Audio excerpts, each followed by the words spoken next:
because you make it possible when you go to the phone and call. Let me introduce our guests this evening, and so you'll know who will be answering your questions and what type of DNR representatives we have. Believe it or not, there are a lot of different departments in the Department of Natural Resources, and we've got some guests this evening that will be able to answer some of your questions. To my immediate left and help set up the show this evening, Robert Schneider. Bob, we're glad to have you back again this evening. Obviously, you're a conservation officer, and legal type questions we'll address to you. Sure. Okay. You're the enforcer. When we think of DNR, you're the man we think of, right? When you said the enforcer, I thought I looked like Clint Eastwood. I don't think so.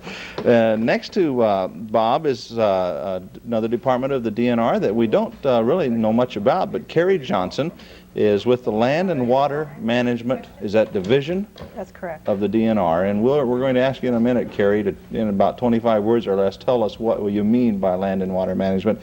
And next to Carrie is Larry Smith. He's a wildlife biologist.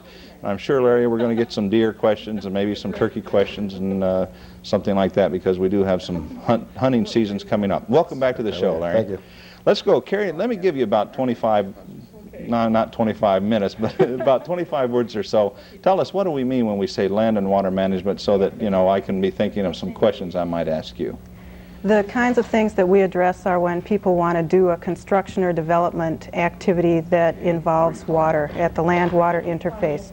We regulate things like construction of seawalls, filling in wetlands, Dredging of dredging in river lakes. to make a little sandy beach there for my kids to swim on. That's type right. of thing. That's right. We also handle some of the questions for aquatic nuisance, weed control, and things like that. How about last year? I would imagine you were kind of busy with all the water coming up where water hasn't been for a long, long time. That's right. Okay, so there you go. Well, if you have any questions for Carrie regarding the land-water interface, where the water and the land comes together on your property or property that you're going on, call and we'll ask those questions of Carrie this evening and get the right answer. This is Ask the DNR. The number is 517-774-3040. Believe it or not, we've got some questions that have already been called in, and we'll get to yours if you'll call. The very first question that was called in 5 or 10 minutes ago, in fact, was regarding the VCO. Viewer wants to know, what is a VCO and how can he be one? A VCO is a volunteer deputy conservation officer, and these are civilians or citizens who are authorized to ride along with conservation officers and act as patrol partners.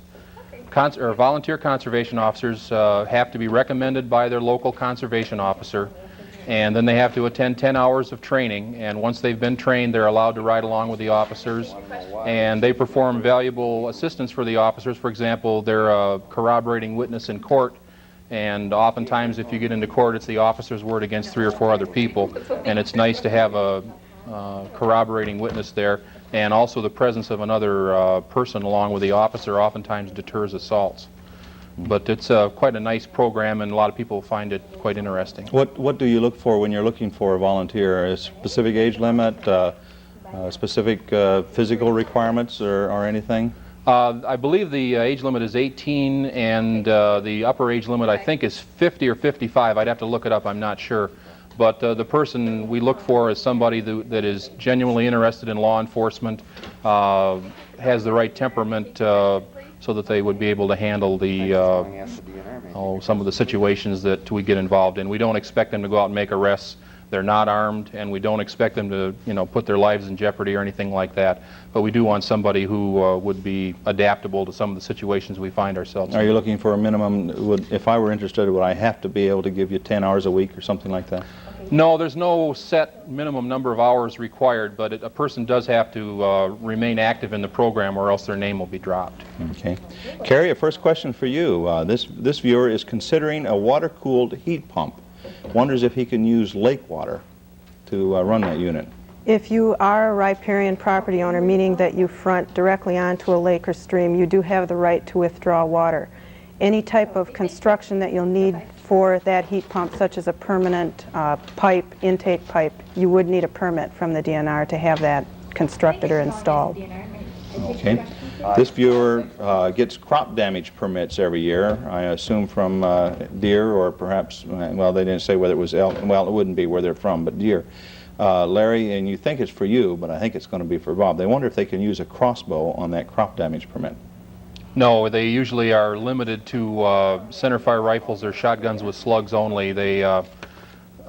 We've had questions from people who wanted to make the crop damage permit into a recreational experience, and it's to alleviate crop damage, and the deer are supposed to be taken in the most humane and effective way possible, and that means a rifle or a shotgun.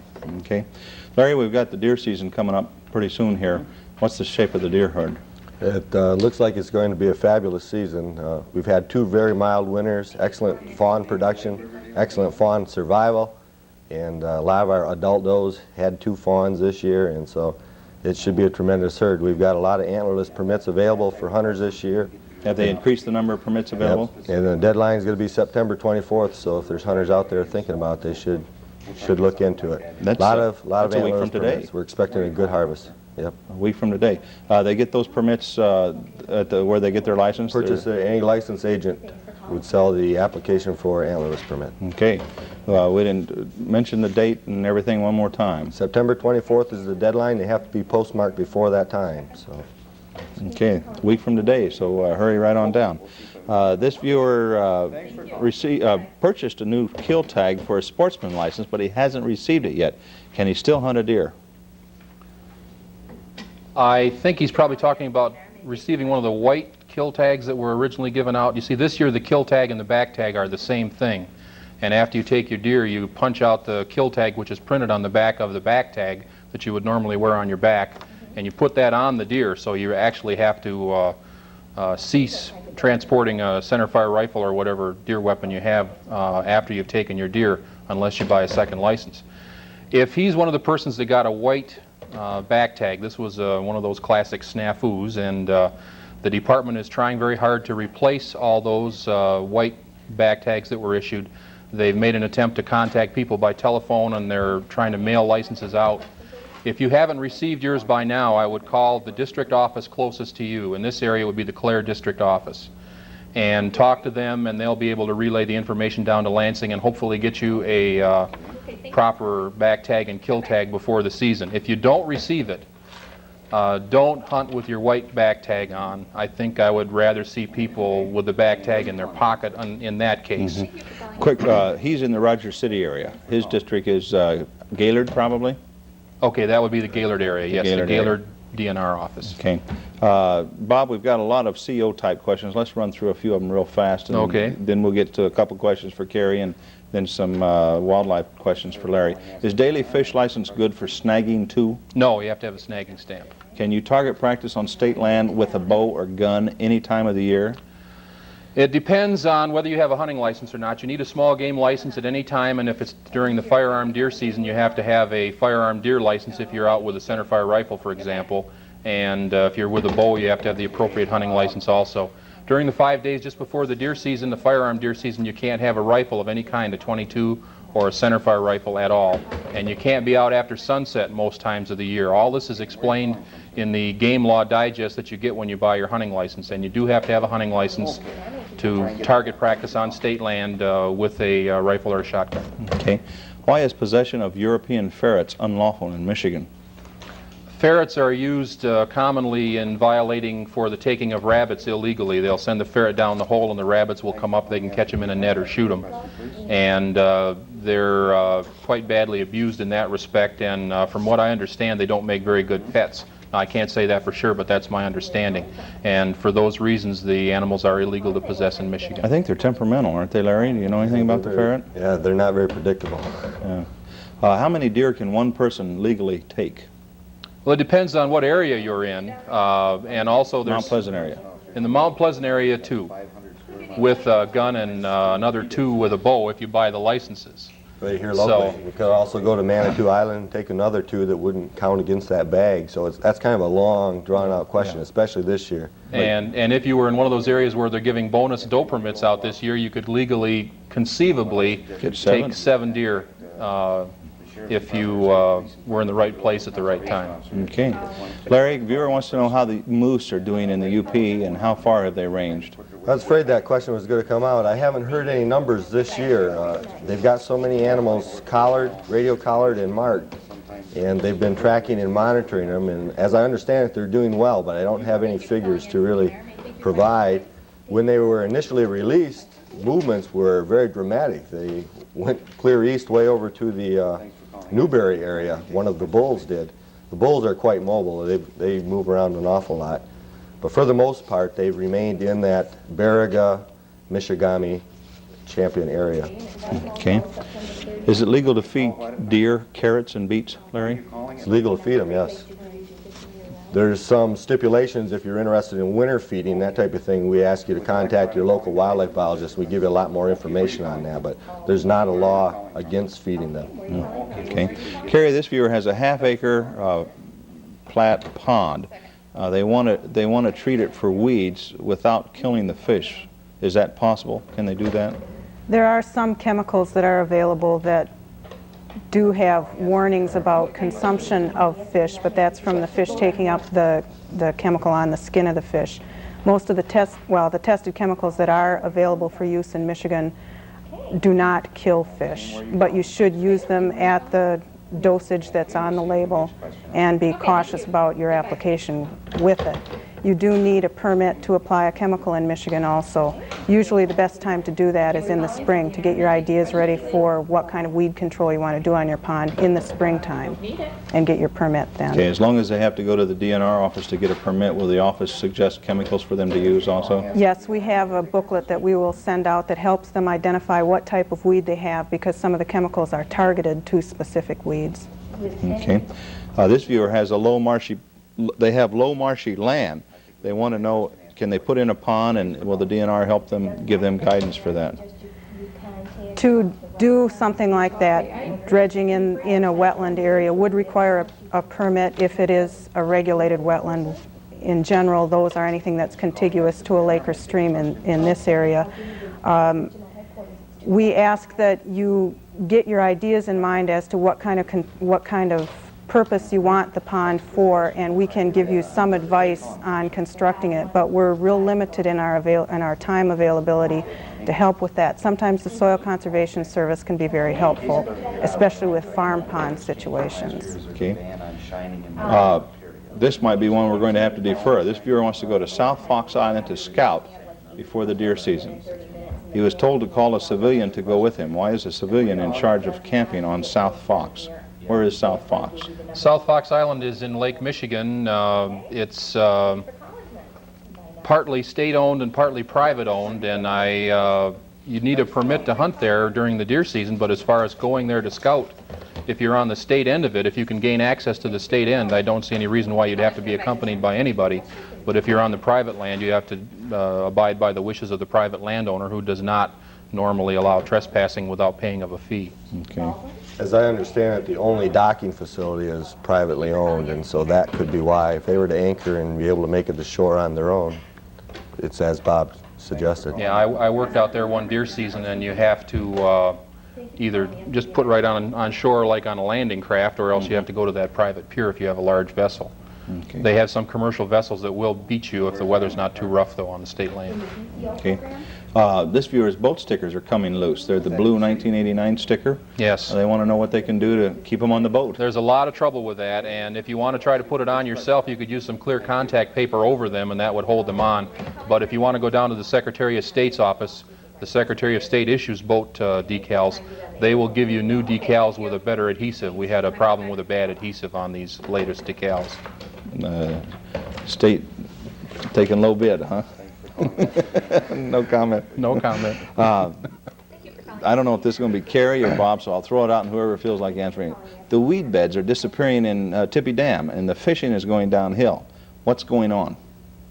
Is that permanent? Carrie, they both look at each other. I was going to say something about them being removed by fish hooks, but I really wouldn't know. I don't work that The area. weed bass, huh?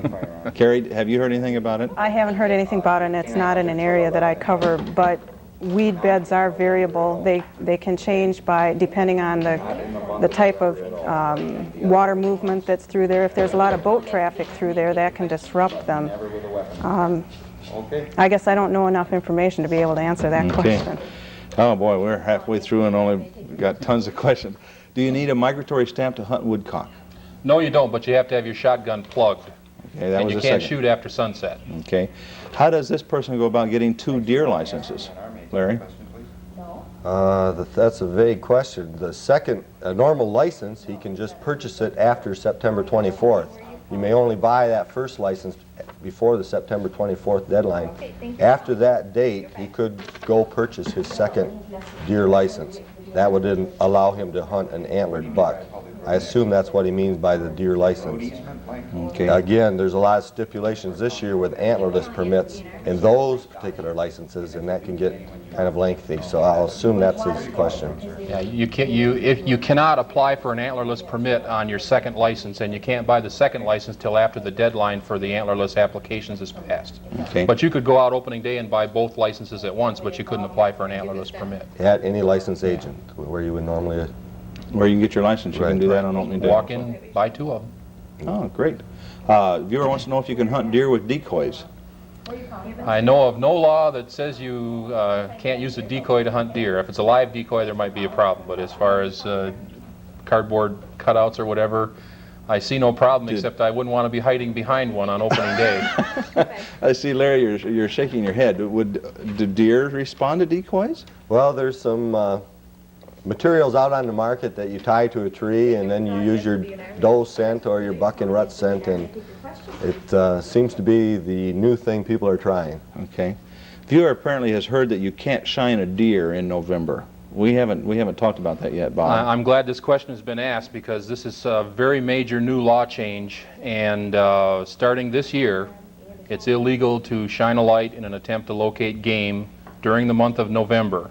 Previously, it was illegal between 11 p.m. and 6 a.m. to shine for deer any time of the year, and that is still true, except that in November, it's illegal to shine at all starting this year.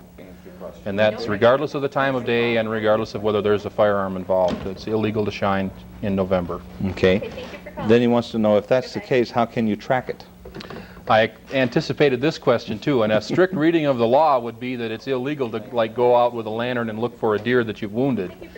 However, I would say that most conservation officers would be understanding if you were out with a lantern, not a spotlight, and unarmed, following a blood trail. But to be safe, since it is technically illegal, and I cannot guarantee what some officer would do, I would say the best thing to do would be to call the local officer, the local state police post, the local sheriff's department, and advise them of what the situation is, and I think most officers would say that you wouldn't have a problem. But if there's some question as to whether you threw a gun when the officer encountered you, or if you're using a spotlight instead of a lantern, the officer does have the authority to make an arrest in that situation. Okay. This viewer wants to know if you can follow a wounded buck onto private property. I assume he's talking about posted private property, and the answer is no, not without permission. You cannot trespass to track a wounded deer, and probably the reason for this is that a lot of people will hunt on a fence line overlooking somebody else's posted property, shoot a deer across the fence, and then claim that they're just tracking a wounded deer. If your deer goes on private property that's posted, you have to stay out until you get permission. The private property landowner cannot tag your deer. Probably the best thing to do if that happens is to give us a call, and we'll come and try to mediate the situation. Okay. Carrie, this viewer wants to build a pond. They wonder how thick should the clay wall be to hold 6 feet of water. I'm assuming they're talking about the base under the pond, and that depends on the soil conditions that you've got. Many ponds are dug in the material available. If you're lining the pond, I don't have a good answer for you. It depends on the situations that you've got. And again, I'd check through the Soil Conservation Service to find out what the limitations or conditions of the soil where you're working are. Okay, where are you calling from? Okay. Bob, viewer heard our earlier conversation regarding the VCO. How does he go about volunteering to work for the DNR? If I was him, I would probably call the local conservation officer. If you don't know who he is, you can obtain his name from the local state police or sheriff's department. And give him a call and probably talk to him a little bit and see if it looks like you might hit it off if he has any openings. Each officer can only have 6 VCOs at maximum, and some officers don't have any by preference, but just contact a local officer and see how it goes. That's all I can say, I guess. Okay. Larry, what is the pheasant population going to be this year? Well, pheasant population is kind of bleak, but reports here locally in Isabella, Mecosta County area is the birds are up slightly. They've been seeing bigger broods and a few more broods this year, but it's still nothing to compare to what it used to be. Okay. Carrie, a viewer wonders if they can put a dock at the end of a road easement, and if so, can anyone use it? If it's a permanent dock, again, you need a permit for it, and the only way that we would consider that application is if it had the approval of all the people that are titled or deeded to have access through that property. Temporary docks do not need a permit, and you have to mediate it with the people who are on that access. Okay. Bob, viewer wants to know if they can hunt deer with a bow during the firearm season. Yes, you can hunt deer with a bow during the firearm season, but you have to follow the firearm rules as far as the taking of antlerless deer are concerned. You have to wear hunter orange, but you can use a tree stand if you don't have a firearm. And you need a gun license. Your bow license isn't good during the firearm season. Viewer wonders if it's legal to kill a deer after it's been hit by the car and is half dead. Well, I assume he's talking about during the closed season and he's not in a hunting situation. And technically, no, I don't think many officers would have a problem with it if it was obvious that's exactly what happened. But what we're on the lookout for is the person who shoots the deer and then runs over it with his car to try to make it look legal. And so the best course of action is simply to call us and or some law enforcement agency, and they'll try to do what's right as far as the deer is concerned. But I've never arrested anybody that did that if that's genuinely what they did, and I don't think any other officer would either. However, there's always possibility somebody might try to take advantage of that situation. Larry Viewer says that he listened to our conversation regarding people can get as many as 6 deer. Wonders, was there a public hearing on this? Who made that decision? He seems to be a little concerned. Well, it was started last year to be, we have the ability to establish the seasons, and we went with a 2 deer law for the bow season, 2 deer law with the gun season, the second one being a antlered deer in both cases.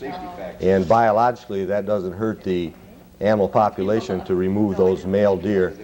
In the gun season, most of the breeding has already occurred, and so therefore you already established your next spring deer herd. So removing antlered deer, it won't biologically hurt the herd.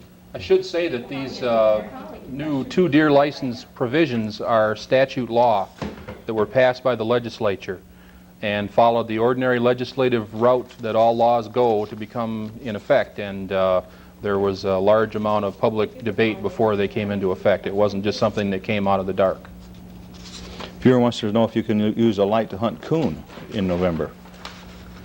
You can never use a light to hunt raccoons. However, you may make use of the light at the point of kill to take a raccoon if you've been led to the raccoon by dogs. But you can never go out and just shine for a raccoon and then shoot it. If you're following dogs, you can use a light as necessary to keep from injuring yourself in the woods if you have an unloaded rifle, and you can use the light at the point of kill. But if you're out in your pickup truck shining the trees looking for a raccoon and you see one and shoot it, you've committed a violation. Okay. Is a permanent tree blind legal? Permanent tree blinds are not legal, and this is especially important on private property. And a permanent tree blind would be one that's attached by bolts or screws or nails. If it's wired in or cabled in or tied in and it's capable of being removed every day, and if it is removed every day on state land, then it's legal. It has to be portable and it has to be not permanent. Okay. Larry Viewer wants to know where the bonus antlerless deer areas are. Well, there's none here locally. We do have a listing here, and I'd have to go through them because it's statewide. The bonus antlerless deer would be areas 37, 47, 49, 50, 51, 52, 79, 81, 99, 102, and 112. Most of these units, the reason they are bonus areas is because they're primarily private land. There's very little, if any, public land in them. And so if a person's thinking, aha, this is where I'm going to go and apply, they better make sure they've got some access to some private land or they'll just be wasting their permit. Okay. Carrie, kind of a loaded question here. The viewer wants to know why private businesses are allowed to take water out of the lakes for profit. I don't know what they're talking about. I don't know what is being implied by that, but if the riparian rights belong to the property that is there. If you have a business on, such as a farm, that is riparian property, you can, for instance, irrigate. Some people might consider that for profit. It's under common law, and the common law is that reasonable water use is allowed. It's anyone's decision, essentially, as to what reasonable is. If a downstream riparian feels that they are being affected by some upstream use, they can try to put a case together and take them in a civil action for unreasonable water use. I hope that answers that question, but I'm not real sure where they're going with it. I'm not either, and if you have any more concern, just check your local office, the DNR, and they'll help you, I'm sure.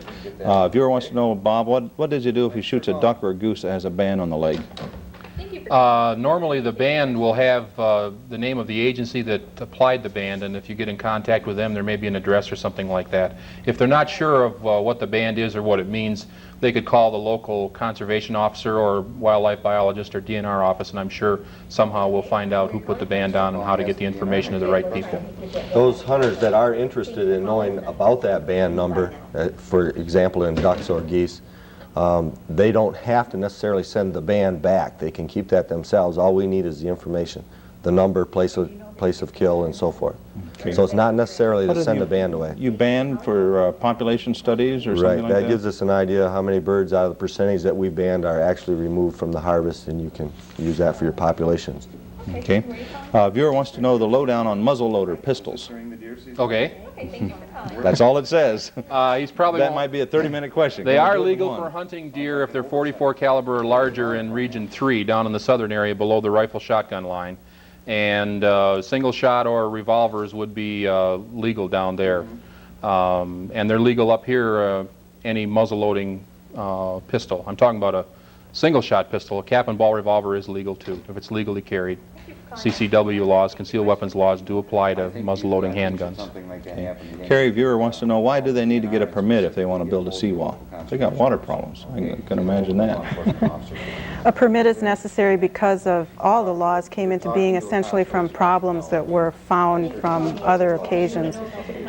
We don't like the seawalls extended into the water for reclaiming more land. We don't like them in situations where it's not necessary to put a seawall, because it is important to have a communication between the water and the upland property for the life that lives in the lake or the stream. We're trying to prevent problems to your adjacent neighbors. We try to control erosion with the types of seawalls that we permit and the conditions we put on our permits. That's a couple reasons why it's necessary to get a permit for that kind of activity. Okay. We often get complaints about illegal seawalls that are causing massive erosion on the adjacent property owners, and that's why the seawalls have to be correctly constructed and done under a permit. Okay. I think this will probably be our final. I'm getting a wrap up, Bob. Real quick, can you transport a handgun or a rifle on an ATV?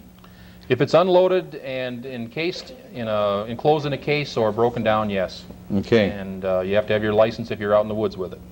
This has been a fantastic show. We thank you for being with us. We want to thank Larry, Carrie, and Bob, and of course our DNR people who've answered the phones. It's been great. One of the best shows we've had in a long time. We appreciate your support. And we also want to remind you that Fred Trost, Michigan Outdoors, is coming up in about half a minute. So stay tuned. You'll enjoy this evening on CMU Public TV. See you next week. Bye-bye. Public Television has presented Ask the DNR. Tune in again next week for another program in the Ask the Specialist series.